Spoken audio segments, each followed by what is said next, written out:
Hello বন্ধুরা, কেমন আছেন? ভালো আছেন সবাই নিশ্চয়ই। আমিও খুব ভালো আছি। আমি আপনাদেরকে বলেছিলাম গতকাল যে আমাকে খাটটা একটু সরাতে হবে, দেখা যাক কিছু যদি ঠিকঠাক করা যায়। তো খাটটা তো আমি সরিয়ে নিয়েছি। খাটটা এইভাবে দিয়েছি যে অনেকটা জায়গা সেভ হয়েছে। এখানে একটা ফুটো দেখতে পাচ্ছেন, স্কোয়ারভাবে কাটা। এখানে আসলে ওই কম্পিউটারের ওই তার বের করার জন্য ওইভাবে কাটা হয়েছিল। তো সমানভাবে করা ছিল বলে বোঝা যাচ্ছিল না, এখন এভাবে দিয়েছি তাই। আর খাটটাকে আমি এভাবে করেছি, ওই যে উপর দিকটা আমার জানলার দিকে ছিল বলে জানলাটা অতটা ক্লিয়ার পাচ্ছিলাম না, ধুলোবালি জমছিল। আর তবে একটা জিনিস অসুবিধা হয়েছে, ঠাকুরের যে গেটটা ওইটা একটুখানি আমার শর্ট হয়ে গেছে, কারণ ওটাকে এইভাবে লম্বাভাবে দেওয়া হয়েছে। আর সামনে একটুখানি জায়গা আছে। আর এই যে কার্পেটটা, অ্যাকচুয়ালি কার্পেটটা বড় ছিল, আমি কেটে এমন ছোট করে দিয়েছি কারণ পাততে পারছিলাম না ঘর অনুযায়ী। আগের ঘর তো বসেই ছিল পুরোটা, এই ঘরে বসানো যাচ্ছিল না বলে কার্পেটটাকে কেটে দিয়েছি, দিয়ে একটু ঘুরিয়ে দিয়েছি। আর খাটটা কী হয়েছিল, আগে একদম পুরো এই যে বাথরুমের গেট অবধি চলে এসেছিলো একদম টায় টায়, কিন্তু খাটটাকে আমি এভাবে বসানোর জন্য অনেকটা জায়গা পাওয়া গেছে, বা বাথরুমে জল পড়লে অসুবিধা নেই। আর দেখতে পাচ্ছেন দূর থেকে খাটটাকে এইভাবে বসানো হয়েছে। আর বরে যে এই যে ফুটোটা দেখছেন, এটা এখানে একটা লক ছিল, লকটা না আমার আসলে জমে গেছিলো, ভেঙে গেছে। আমি আগে খাটটা খুলতে পারতাম না, এটাকে উঁচু করেই বার করতে হতো, কিন্তু এখন খুব ভালো হয়েছে। আমি এখন এটাকে এই দিকে করাতে এই জিনিসটা আমি ব্যবহার করতে পারবো। তো মানে এভাবে কাটটা করার জন্য আমার ভীষণ উপকার হয়েছে বলতে গেলে। আর জামা কাপড়গুলো সব ঢিপ করে রাখা ছিল, মানে আলমারিটা নামানোর সময়। তো ওগুলো আস্তে আস্তে পরে গুছিয়ে নেব, তার আগে আপনাদের সঙ্গে একটুখানি গল্প করে নিয়ে আর কি করলাম সেটা বলে দিই। আর খানিকটা যে কাটা ছিল কার্পেট, সেটাকে আমি ঠাকুরঘরে ডবলভাবে দিয়েছি। আজকের সময় হচ্ছে না, কিন্তু আগামীকাল আমি ওটাকে ঠিকঠাক এর মধ্যেই জয়েন করবো, যেরকম আগে ছিল ঠিক সেভাবেই আমি আবার মানে জয়েন করতে গেলে, মানে যেমন কাটতে কষ্ট হয়েছে তখন সেলাই করতে তার থেকে বেশি কষ্ট হবে। তো এমনভাবে করতে হবে যাতে বোঝা না যায় যে জিনিসটা কাটা হয়েছিল। এইটা হয়ে গেলে মোটামুটি হয়ে যায়। আর যেটা আমি এখানে ঠাকুরের কাছে পারতাম সেটাকে কেচে নিয়েছি, কেচে ধুয়ে দিয়েছি, কারণ যা শীতকালে ধুলো হয় তো রেগুলার একটু রোদে দিই, আজকে একটু ধুয়ে কেচে দিয়েছিলাম। আর বন্ধুরা, একটা জিনিস আমি আপনাদেরকে দেখাই চমৎকার। গতকাল আমি আপনাদেরকে দেখিয়েছিলাম যে এই যে সিম গাছটাকে আমি সিজার করেছি। তো দেখুন একদিনের মধ্যে কতটা পরিমাণে বড় হয়ে গেছে। আমি ভীষণ গাছ পছন্দ করি, তো ওই জন্য আমার কাছে আসার জন্য ওরা উৎপাত করতে থাকে বোধহয়। আর পাশেরটাকে আমি কালকেই সিজার করেছিলাম, তো ওটাও ভালো হয়েছে। আর এটা অ্যাকচুয়ালি শাল বিক্রি করে যারা, তাদের থেকে নেওয়া হয়েছে। আর একটু বাইরে বসে নাতিদের সঙ্গে খেলাধুলা করলাম, করে ঘরে ঢুকেছি। ছোটো নাতিটা আবার একটুখানি পিতপিতানি, এমনভাবে পুলিশের মতন ঘুরে ঘুরে দেখছে যে কীভাবে কী করেছো না করেছো, কেমন হয়েছে। আবার মাঝে মাঝে বলতে হবে ভালোই হয়েছে, এটা এখানে রাখুনি কেন, সেটা ওখানে রাখুনি কেন। তো একটু ছুচি পাই, ও সারাদিন আমার ঘর ঝাড় দিতে থাকে। তো এমনিতে পছন্দ হয়েছে বলছে, তাও বলছে জামাকাপড় গোছাওনি, এই করনি ওই করনি। কাজকর্ম সব কিছু কমপ্লিট করে নিয়ে বিকালবেলা একটু বসলাম বৌমার কাছে।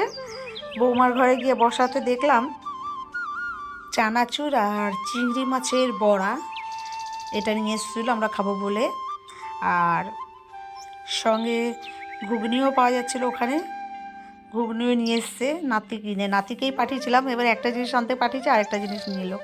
তো বৌমাকে বললাম তুই মাখো, আমি বিশেষ একটা বাইরের জিনিস খাই না, তো তো অত বড় জিনিস এনেছি, খেয়ে নেবো। তো ব্যাপারটা হয়েছে যে আমি একটু বাইরের জিনিস কম খাই বলে, যতই ভালো হোক না কেন নাক শিটকানো একটা ব্যাপার তো আমার মধ্যে রয়েছে। এই নুন ভালো হয়নি, এই ঝাল হয়নি, জিরে ধনের গুঁড়ো বা গন্ধ বেরোচ্ছে, ওই নানা রকম যে ব্যাপার আছে খুব ধরা, ওই ব্যাপারটা আমার মধ্যে আছে, যেটা ঠিক নয়। তো যাই হোক, খাই না বলে আর কি, মানে বাহানা আর কি দেখানো। খাচ্ছি কিন্তু অথচ বলছি যে এটা হয়েছে ওটা হয়েছে সেটা হয়েছে, এটা ভালো হয়নি, এর থেকে তুই ভালো রান্না করিস রিয়া, এই অবস্থা। আর চিংড়ি মাছের ছোটো ছোটো চিংড়ি মাছ আছে, যেটাকে গুজো চিংড়ি না গজা চিংড়ি বলে ওটাকে, আমি তো কুচো চিংড়ি বলি, ওই চিংড়িগুলোর বড়া পেঁয়াজির মতন ভেবেছিলাম আমি, কামড়ে দেখছি বড়া, সেও একটু কষকষ একটু নরম মতন, তারও একটা খুদ বার করতে বসে পড়েছি। যাই হোক, কিন্তু খেয়েছি, এ খুদ বের করেছি খামো না এরম কিন্তু করিনি, খেয়ে নিয়েছি বন্ধুরা। এবারে খাওয়া দাওয়া হয়ে গেছে।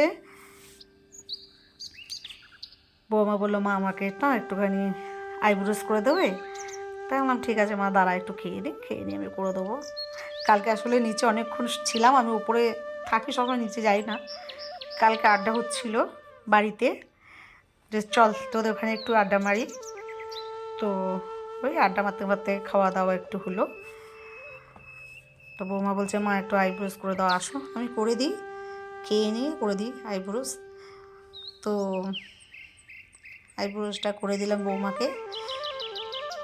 সাধারণত মানে আমি খুব জোরেই হাত চালাই, অনেক উ করে, আর আমার বৌমা কিন্তু ভীষণ ধৈর্য, একদম কন্টিনিউস হাত চালিয়ে গেছি, কিন্তু না নড়েছে না চড়েছে। ব্যাপারটা হচ্ছে সারাদিন এত পরিশ্রম করে টায়ার্ড হয়ে যায়, তো শুয়ে পড়েছে যখন একদম মনে হচ্ছে একদম চুপচাপ ঘুমিয়ে পড়েছে, একদম রিল্যাক্স।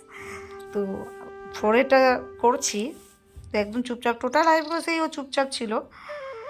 আর আমারও যখন মাথা যন্ত্রণা করে বলি একটুখানি আমার আইব্রোসটা না করে দিয়ে, কেউ একটু ফোরহেডটা করে দেয়, আইব্রোস তো করি না, ফোরহেডটা করে দেয়। ফোরহেড দেখবেন যারা আইব্রোস করেন তারা দেখবেন ফোরহেডে যখন থ্রেড চালানো হয় ভীষণই সুন্দর আরাম পাওয়া যায়। তো যাই হোক, বৌমা থ্রেডিংটা করে নিল।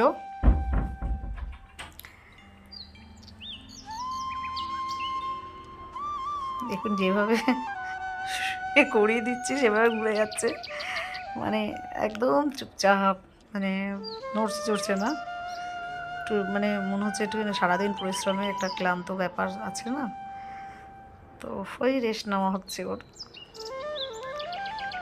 একদম নড়ছে না। বললাম একটু হাত দিয়ে ধর, ওই ঘুমের ঘরে এক হাত দিয়ে টেনে ধরলো।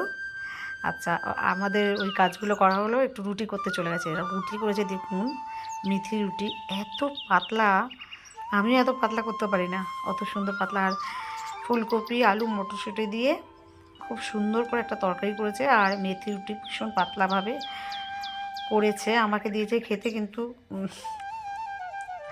আমার আবার রাগ হয়ে গেল, আমার আর খেতে ইচ্ছা করে না। চা করেছে যাও, খেয়ে দে। আজকে একটু ভাবলাম কি সবাই মিলে ভূতের বই দেখবো, আমি ভূতের বই দেখবো, তুই কিসের বই দেখবি? ভালো পার্টি হয়েছে, নাতি আমি বৌমা সবাই মিলে নিচে বসে আচ্ছা, কি বই দেখবি? পার্টি করেছিলাম। তারপর লাস্টে বললাম, ও ঠিক বই আছে, দেখবি চালা। চল দেখি, বলছে ভূতের বই। ভূতের